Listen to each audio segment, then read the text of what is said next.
So, next lesson, lesson 6, root discriminants and simple substitution. Here's our example. X squared minus 4x plus 4.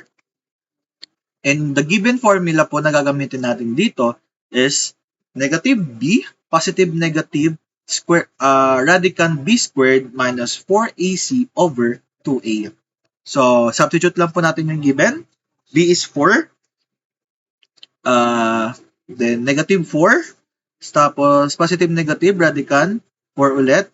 2 squared. Then, minus 4, which is a given. Then, 1 po sa x squared. Since wala naman pong value yung x squared, automatically 1 siya.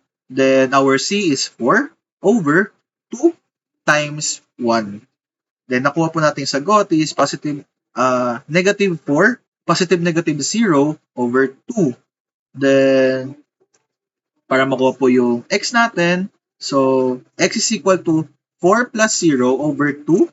Kasi sa kabila naman po, since sa negative, x is equal to 4 minus 0 over 2.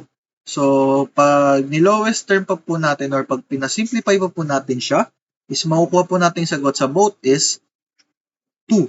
So, our x is equal to 2. That's all po. Thank you.